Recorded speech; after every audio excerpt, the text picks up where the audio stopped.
पहली बड़ी खबर है, क्योंकि शिलोंग से टीवी9 की एक खास पड़ताल, जहां राजा और सोनम ने स्कूटी बुक करवाई थी और शिलोंग में किराए पर स्कूटी ली गई थी।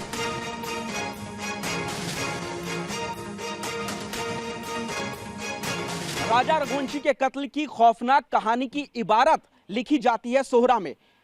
सोनम और राजा रघुवंशी एक स्कूटी बुक करके शिलोंग से चलते हैं और 22 मई को वो लोग सोहरा में पहुंचते हैं और यहां पर मनहा होटल में साजिश के तहत सोनम एक अपने बैग को रखती है और स्कूटी के जरिए वो लोग डबल डेकर की तरफ जाते हैं।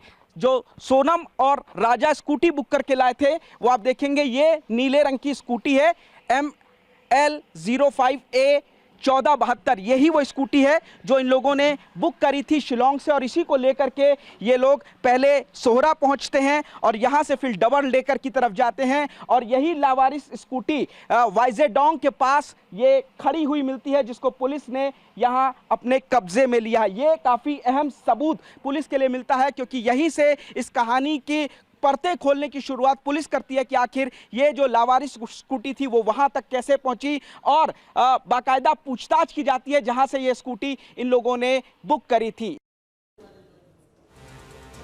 और शिलोंग रुक करूंगी, मेरे सहयोगी पुनीत शर्मा इस वक्त मुझे ज्वाइन कर चुके हैं, उनसे करूं सवाल। उससे पहले आपको बता दें, स्टूडियो में खास मेहमान इस वक्त मेरे साथ मौजूद हैं और Sharda Prasad sir, former inspector general of police law and order Meghalaya, और साथ ही प्राइवेट डिटेक्टिव संजीव देसवाल और इस बीच senior forensic expert doctor Bhupesh Kumar Sharma भी स्टूडियो में मेरे साथ हैं, साइकियाट्रिस्ट डॉक्टर दीपक रहेजा और advocate on record supreme court of India Rajeshwari Reddy ma'am भी इस वक्त हमारे साथ हैं। सबसे पहले पुनीत, सवाल आपसे, क्योंकि यही डिजिटल एविडेंस बहुत इंपॉर्टेंट है इस केस में और यही डिजिटल एविडेंस अब सोनम के लिए काल साबित हो रहे हैं।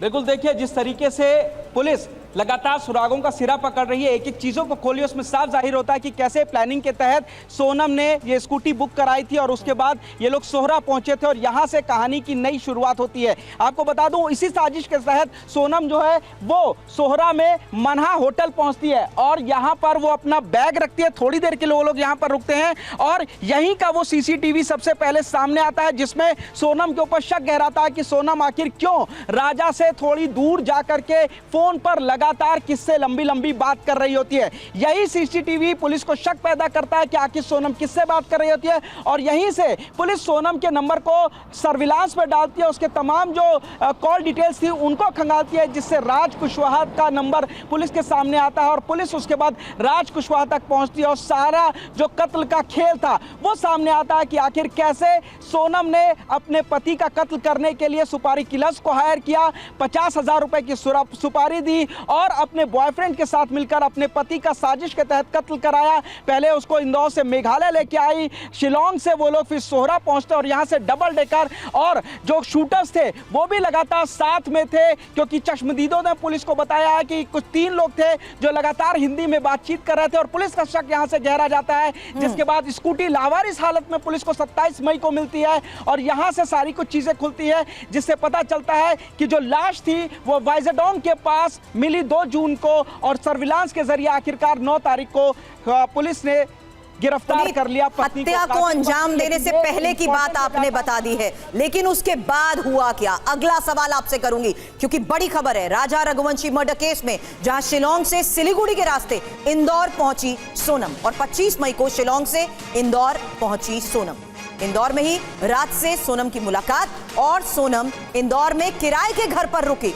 एक ड्राइवर ने सोनम को इंदौर से यूपी ड्रॉप किया और वाराणसी होते हुए गाजीपुर सोनम पहुंची। अब गुवाहाटी रेलवे स्टेशन के पास से मर्डर में हथियार इस्तेमाल किया गया। क्योंकि फॉरेंसिक एक्सपर्ट इस वक्त स्टूडियो में मेरे साथ है, इसलिए डॉक्टर भूपेश, सवाल आपसे उन्हीं डिजिटल एविडेंसेस को लेकर, क्योंकि ओवरऑल उसकी बुकिंग से लेकर, क्योंकि बुकिंग में ही सबसे पहला एक बड़ा खुलासा हो गया था कि सिर्फ जाने की बुकिंग की थी, वापसी की बुकिंग नहीं की थी। और थोड़ी देर पहले आपने टीवी9 से राजा की मां की बात भी सुनी, जिन्होंने कहा कि सोनम के दबाव में ही वो वहां पर गए, जबकि वो तब वहां जाना नहीं चाहता था। डॉक्टर भूपेश। देखिए सुरभि, ये बिल्कुल सही है कि डिजिटल एविडेंस इस समय एक बहुत बड़ी भूमिका प्ले कर रहे हैं। exactly. और मेघालय पुलिस जो इस नतीजे पर पहुंची है आज, वो डिजिटल एविडेंस की बिना पर पहुंची है। और डिजिटल एविडेंस की बहुत बड़ी वैल्यू है, तब से बन जाती है जब से ये टिकट बुकिंग नहीं, उससे भी 10-15 दिन पहले से ही, क्योंकि जब टिकट बुकिंग की जा रही थी, ये पूरी प्लानिंग हो रही थी कि मेघालय जाना है, क्राइम साइट हमें वो चूज़ करनी है, उससे पहले ही इन 4 लोगों से, चाहे वो राज कुशवाहा हो या अन्य 3 जो किलर्स हैं, उनसे बातचीत चल रही होगी। उस समय ये ज़रूरी है कि उस समय के कॉल डेटा रिकॉर्ड्स और व्हाट्सएप मैसेजेस जो सोनम के मोबाइल से हैं वो निकाले जाए, अगर मोबाइल मिल गया है तो।